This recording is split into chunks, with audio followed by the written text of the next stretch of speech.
Welcome once again to 26 North Halstead. I'm your host, George Blaze, and we are on our ongoing task to try and deconstruct and analyze what's going on politically, socially, and otherwise, locally and nationally. My guest today, I go back with this guy nearly 30 years, back to the days of hip-hop. Back to the days of real activism, before Black Lives Matter and all this stuff. We were down at U of I. Jose Rico, good to have you on, man. Hey, great to be here, George. Can you believe it's been like 30 years, man? 1989, U of I, Champaign. For people who don't know, describe what was going on campus at the time, and how did our worlds kind of come together there? Well, you know, what was going on campus, like, you know, in many places during that time was, this is right after Rodney King verdict. This is when there was a lot of activism on the Latino community side. And what I really loved about what happened at U of I was, for the first time, we had African-American students, Latino students, Arab and Muslim students, the LGBTQ community coming together to really try to address some of the equity around student enrollment, retention, faculty. And we won a lot of victories. We won, you know, the African-American Studies program there, the Latino Studies program. We did a lot of great work, and you know, you, along with other people who are now in Chicago doing this work, I think that that's where a lot of our relationships were forged. Absolutely. And, you know, one of the things when I look at what's going on college campuses today, that it bothers me in a way, and I'm bothered by the fact that I'm bothered. This idea of safe spaces and kind of the social justice warrior thing, where we had people come to speak at Follinger back in 89, 90, 91, that today they would be rioting and breaking the glass and setting fires like they did at, you know, NYU, you know, in Berkeley these days.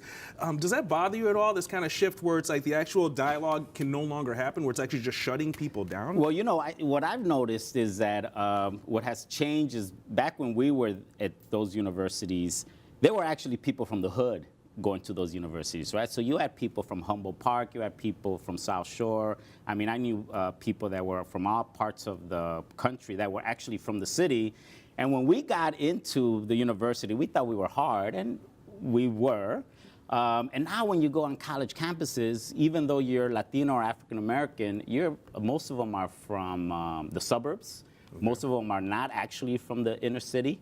And so there is a difference, I think, sensibility. And I just remember, you know, my first event that I helped organize was doing an international tribunal on getting Oscar Lopez Rivera out of jail. That was like my first big thing on campus.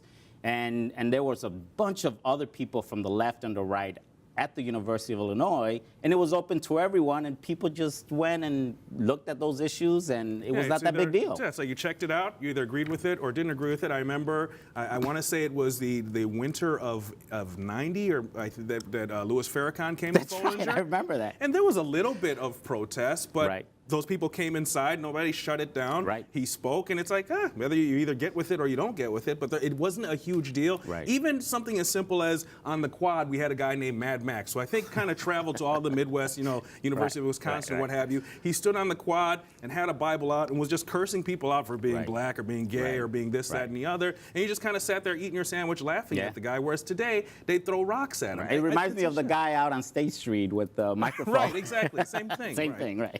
But you know, is this problematic in terms of actually getting progressive work done, and in terms of activism, when you create these echo chambers where we're not having a dialogue across any lines, we're just kind of, as long as you agree with me, then we're all going to run forward. You know, I think those dialogues are happening, but what I see is that they're actually happening in neighborhoods. They're actually happening with people that don't have the microphone. They're actually happening, I think, especially now, in a lot of small places, and nobody's covering that. Nobody's talking about the conversations that are happening in Austin or the conversations that are happening in Brownsville. You know, nobody's really talking about those. So I see those conversations that are happening, but nobody's covering them or paying attention to them. And we see outbursts of that. You know, for example, I was at the action the St. Sabina organized with white parishes out in the suburbs to commemorate all of the, you know, the over 600 people that were killed last year. These are primarily white parishioners from the suburbs who constructed these memorials and these crosses that Father Flager and his congregation walked on North Michigan Avenue with Black Lives Matter participants, with immigrant rights participants, with the LGBTQ participants, and it was covered as a violence prevention piece. But all the work that had to be done beforehand, nobody covers that. So to me, those things are happening, and we only see the manifestation when we see a public event. Right. But those conversations are happening, and I think that's a great thing. Well, since you brought up immigration, it's really one of the big things that's going on right now. The Trump administration has put out a revamped travel ban, and it has been rejected so far by 2 federal courts. Tell me, in your purview, what's going on with this revised travel ban, and what do you think the future is of this? Well, so, you know, as you know, the revised travel ban has been stopped in federal court, similar to the first one. Actually, you know what? Let's take a short break, because I don't want you to get cut off in the middle of your thought. We're going to take a short break. When we come back, we're going to get into this travel ban and talk more about immigration and a little bit about the intersectionality, because I think a lot of the African American community has issues with this whole immigration issue. Stay tuned.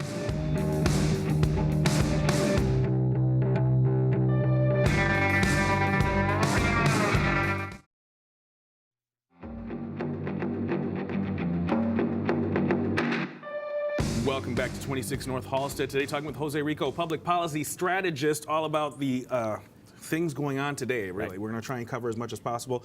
Before the break, we're talking about this immigration, this travel ban. The Trump administration has revamped it, and it once again has been rejected by the Ninth Circuit, a federal court down there in Hawaii, and I think another court in Maryland just rejected it as well. And it was interesting in the opinions of the Hawaii court that they drew upon the intent from the campaign, from some of the campaign promises and things that the Trump administration was saying before this, that applies to what's in here. So whether or not you say it's a Muslim ban, the fact that you were campaigning on putting this forward has an impact on their ruling there. What do you take on that? Yeah, so I think, you know, it's very, the legal opinion of whether you could use campaign messages or not, you know, that's from a legal point of view, we'll let the lawyers figure that out. But what's been very clear from a policy view is that Trump and the Attorney General and really the administration really sees the issue of immigration as a #1 threat to this country, right? And you just have to look at what experts, in specific Mattis, who is the Secretary of Defense, when he ranks the threats to this country, the #1 threat he ranks in this order is Russia, China, ISIS, and immigration. And so he wrote a paper about 3 years ago that says if we were to really refocus our efforts to defend the country, this is the order, and our biggest resources need to be in these top 4. When you look at the Trump administration and what Trump believes, himself and his policy advisors, you actually flip that order. So he sees immigration as the biggest threat. Right below that, he sees ISIS, which is coupled with immigration, China, and who's at the bottom of the list? Russia. Right? So for me, I think what we really need to look at this is not about national security, because it's very clear that his most experienced national security expert reverse that order.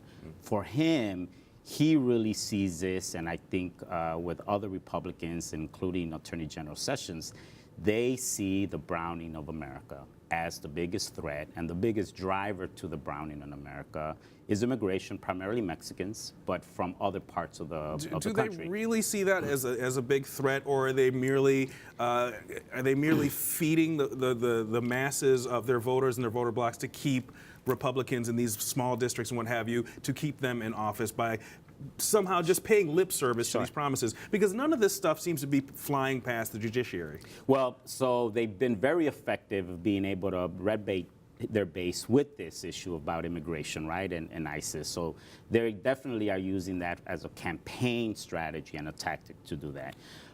So yes, but and then you look at the policies, right? When the Trump administration released its latest executive order on immigration, basically what they said they wanted to do with the current executive order, almost, you know, adding about a quarter, increasing the workforce by 25% on the border enforcement. So that's about 10,000 more border patrols.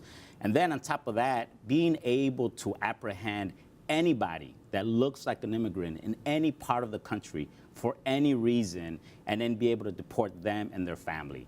The last time that happened was in the 70s when I came to this country as an immigrant, and you will see INS trucks driving down 18th Street, going into laundromats and literally yanking moms from laundromats, putting them in the trucks, and leaving kids out in the street. So in essence, right now, in terms of rhetoric and practice, Trump and his policy folks, that's what they believe immigration is the biggest threat, and they're acting accordingly. Is there a concern that you're going to see these same kind of, I mean, we're seeing ICE raids and some things happening in isolated places, but is it ramping up? Is this just for show to feed the, the Reds? So with the current budgets that the president has, they are doing what they can with what they got. But if today the new budget comes out, and we've already know that the budget for enforcement of immigration policies is going to grow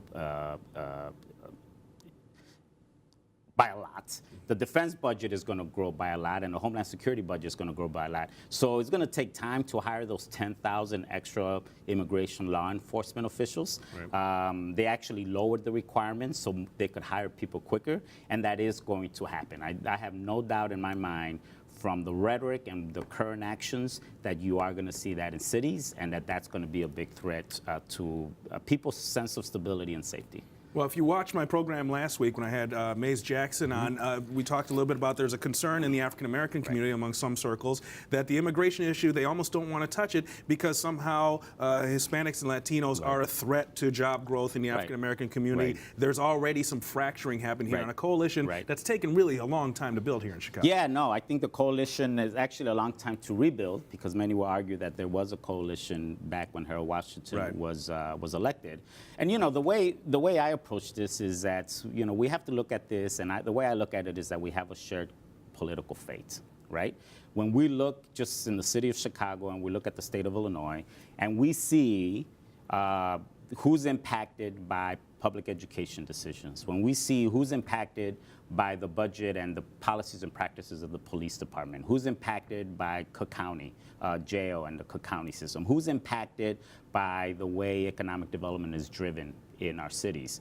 It's very hard, especially when you go to the south sides of Chicago, to say, on this side of 63rd Street, from here to here, this is the policy we want to make, but from here to here, we want a different policy. Right. When you go down 63rd Street, or when you go down to many parts of the south and west sides of Chicago, we are so intertwined and dependent on each other that it just makes sense that we have a shared political fate. So when we talk about policy around the biggest drivers around what happens in our neighborhoods and what happens in our communities, when you're talking about people's health, people's education, whether there's access to jobs, we have a shared political fate. And I think I'm starting to see, especially with millennials, right? To me, they're an incredible force, and I think they're going to make this happen.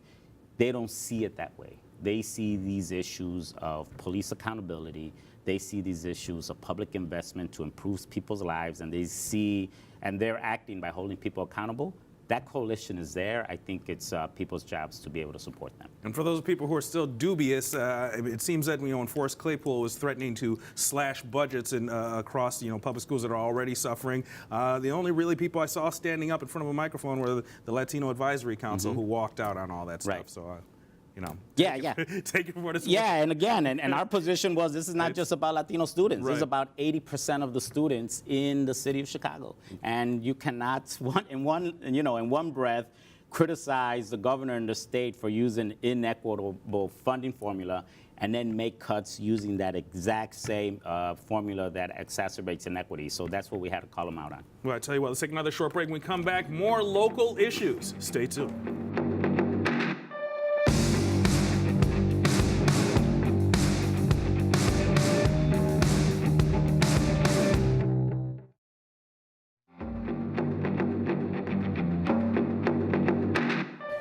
Welcome back. Great conversation we're having today with Jose Rico, public policy strategist, about all things political and social here in Chicago and nationally. We talk about education, of course, as the foundation of trying to build things for the next 25-year plan we may have, but jobs is also on that list. Where are the jobs going to come from? Where can job growth in Chicago come from that's going to benefit those who need it most? So, I've been in many conversations with some of the groups that are supporting this creation of jobs, right? On Tuesday, there was a big event downtown where people were saying, we're going to put out 100,000 jobs for opportunity youth from 16 to 24 to get people and address this issue of violence and get people on a pathway for a career. You have, a variety of other initiatives that are trying to get 10,000 jobs here, 100,000 jobs there. And the thing that really strikes me about that is, one, it's about time. People are really thinking about these numbers and the scale of the problem, because in Chicago, you have over 250,000 young people in that age range that could benefit from a job. And so 100,000 is a good start to go to do that. And then we hear in the news how the city has been generating the biggest number of job increases in in the state and in the Midwest. The question that always gets missed in these conversations is how many of those jobs are actually targeting neighborhoods, right? How many of those jobs are outside of the city center? How many of the companies who are relocating are actually having agreements that they're going to hire people from Austin, that they're going to hire people from Little Village? And that conversation rarely takes place. When you look at many communities where you see a 40% unemployment rate in the age range of 16 to 28, and then you wonder why people are out on the street trying to get into other stuff. To me, the question is, why can't we look at any of this job growth and really connect it to the people that really need that help? And how can we hold the job creators, the people that are actually developing these jobs, to ensure that they are really targeting the people that need those jobs? What do the jobs look like that will target people who have been out of the marketplace for 5, 10 years or more? Yeah, so there's a variety. I mean, you need to be able to have some entry-level jobs where people need soft skills, right? Show up on time. This is how you talk to a supervisor. This is a time card when you call in sick. We can use some of that around here. Right? Right, exactly. Right. Lord knows. Right. I have no idea how to talk to any supervisors. Right. So we need those jobs, right? But then, we have a lot of people in the neighborhood that went to city colleges, finished a year of school, may even have a certificate, but do not have a connection to a job out in the suburbs in manufacturing because they don't have transportation. Right? So then how do we start being creative about using resources to shuttle people to those jobs who have those skills, or actually bring the plants and the skills that are needed in whatever jobs, bring them to the neighborhood, do some job interviews with those skills. So right off the bat, you know whether you actually have those skills. Right. And if you don't, can you be a part of a program for 4 to 6 weeks to be able to do that? The unions do a similar program like that needs to be scaled up. But we need to really, we really need to focus on how we get people in the neighborhoods to have access to the jobs, and how can those companies that provide those jobs, whether they're downtown or whether they're manufacturing, go into the neighborhoods looking for people to need those jobs. Is there a way to do that without what is taboo to many people of these public-private partnerships when you're dealing with schools and educations and charter schools, what have you? You have to build these kind of inroads and cooperations with the private sector to get any of this done. How else do you even get them involved in what's going on at the ground level? In my opinion, it has to be a public-private partnership. The part that is missing when I see is you need to have a mechanism where the people who are doing this are held accountable, right? And to me, the people that need to play that role are the local elected officials, whether they're your state officials or your city council members. They need to be able to be a part of those public-private partnerships, because at the end of the day— And that's really what the failure has been in the past. I believe that that's what the failure has been. I recall a conversation a colleague of mine was having where she was trying to do some projects with solar energy, which in talking to a person who manufactures and installs solar systems on houses and what have you, saying, yeah, well, we tried a program to bring in African-American apprentices on this, and they just all dropped out and they just couldn't do the job. And it's like, well, I don't know if that was just a statement of a racist dude talking about that black people are not smart enough to do it, or if it's an effect of a program that was set up that was just shoveling in people who are not even prepared to be there just to get the numbers, to get the grants, not caring about the outcomes of any of this stuff. It's really complex. You have to hold these people accountable. Because someone's getting paid, whether you're shuttling a bus full of kids into a program and nothing happens on the other end, someone's still collecting a check. You need to be able to get paid by the number of jobs you actually place, not that you show up and open a program, right? So there is that level of accountability. And the same can be said for a lot of our private universities as well. And our public ones. Yes, we need it has to be results driven before people start getting paid around here. Correct. But again, I think that in many ways, when a lot of these decisions get made, they get made by top-down decisions. The way the services get delivered are not being, the people who are actually receiving these services, they have no say in how services get delivered. And then on the ground, again, as people develop these partnerships, what's the accountability mechanism that really actually looks at the outcome of what's going to happen? And that also needs to be put in there. And those three areas very rarely get outlined and discussed when these issues come up. It seems here in the city of Chicago, rather than address the issues of the neighborhoods, then we'll just change the demographic of the neighborhood. It seems push money into that is a much better option in many senses. Even when we talk about Pilsen, it's slowly moving south, where Pilsen is not going to be Pilsen in 10, 15 years. I don't think it's going to be the same neighborhood. You know, I always talk to people like of your season age that that was very diplomatic and kind of you. That when I always think about what Chicago is to me, I always think about going on Lake and State back in the day, and you saw people from every neighborhood in downtown, and that was Chicago, where from every neighborhood was downtown, and that was our city. Now, when you look at a neighborhood like Pilsen or a neighborhood like the South Loop or any of the other neighborhoods, that's not our city anymore. It doesn't feel like it's our city anymore. And because we've been driven out, or there's very few places where we're able to come together as Chicagoans. I think that's what I see most of, outside of this, I'm a musician, and we did a show with a band I was playing at a place called Honky Tonk Barbecue in Pilsen. Mm-hmm. And it was really interesting for me to see the demographic change throughout the night, where the dinner crowd was kind of a hipster, white, Chicago crowd. But about 10:30, 11 o'clock, suddenly it was all people from the hood. It was all Mexican, and there was no crossover there, even though we were the same music playing through the whole night. Right. So right now, where I'm seeing this is out in the streets in protests, in Black Lives Matter protests, in Stop Deportation protests, in the women's protests. That's where I'm seeing that, and I think we could build off of that. There's a lot of crossover to happen. There's a lot of crossover there. Well, let's take another short break. When we come back, we'll have some closing thoughts. Stay tuned.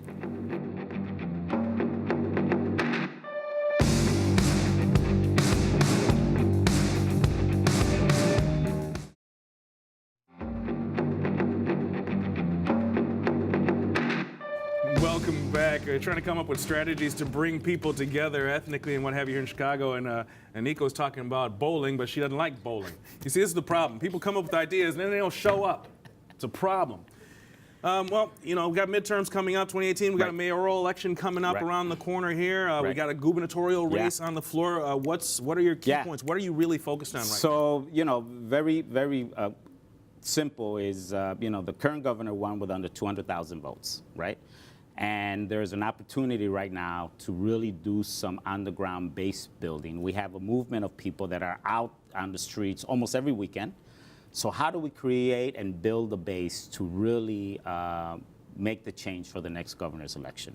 And to me, that really speaks that there's an opportunity to do some base building towards the governor's race to be able to ensure that communities like ours are not suffering like they are right now. We see the impact that not having a budget in the last 2 years is making, and it has a terrible impact.